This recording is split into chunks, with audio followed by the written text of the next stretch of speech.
Boche Gold and Diamonds. Buy now, pay later. Shoranur Bharathapuzha പുനരുജ്ജീവന പദ്ധതിയുടെ പ്രവൃത്തികൾ പാതി വഴിയിൽ നിലച്ചു. പുഴയോരത്തെ സംരക്ഷണ ഭിത്തി നിർമ്മാണമാണ് 2 മാസത്തോളമായി നിലച്ചത്. കരാറുകാരന് തൊഴിലാളികൾ ഇല്ലാത്തതാണ് പ്രശ്നത്തിന് കാരണമെന്ന് ജലസേചന വകുപ്പ് അധികൃതർ പറഞ്ഞു. നഗരസഭ നടപ്പാക്കുന്ന പദ്ധതി ജലസേചന വകുപ്പിനാണ് നിർവഹണ ചുമതല.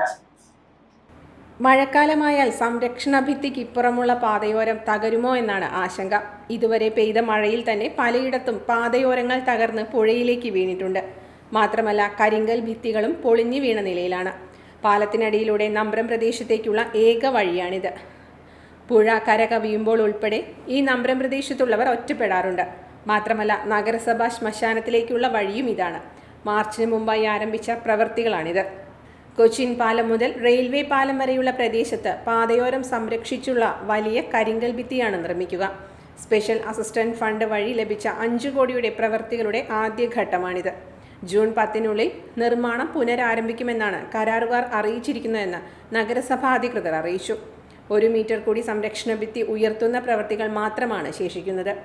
ഈ പ്രവൃത്തികൾ 2 ആഴ്ചയ്ക്കകം പൂർത്തിയാക്കുമെന്നും പറയുന്നു. തുടർന്ന് 15 കോടി രൂപയുടെ പ്രവൃത്തികൾ കൂടി തുടർച്ചയായി ഉണ്ടാകും. 2ാം ഘട്ടത്തിൽ കൊച്ചിൻ പാലം മുതൽ തടയണ വരെയുള്ള പ്രവൃത്തികളാണ് നടത്തുക. ഇതിനായി 5 കോടി രൂപ കൂടി അനുവദിക്കുമെന്നാണ് പ്രതീക്ഷിക്കുന്നതെന്നും നഗരസഭാ ഉപാധ്യക്ഷൻ VK അനുരാജ് പറഞ്ഞു. ഇതിനായുള്ള പരിശോധനകൾ പൂർത്തിയാക്കി ഫണ്ട് ലഭ്യമാക്കാൻ ആവശ്യപ്പെട്ടിട്ടുണ്ടെന്നും അദ്ദേഹം പറഞ്ഞു.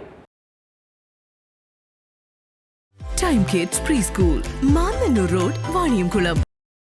Dot view news. കാഴ്ചകളാണ് ലോകം, കണ്ടു തുടങ്ങുക.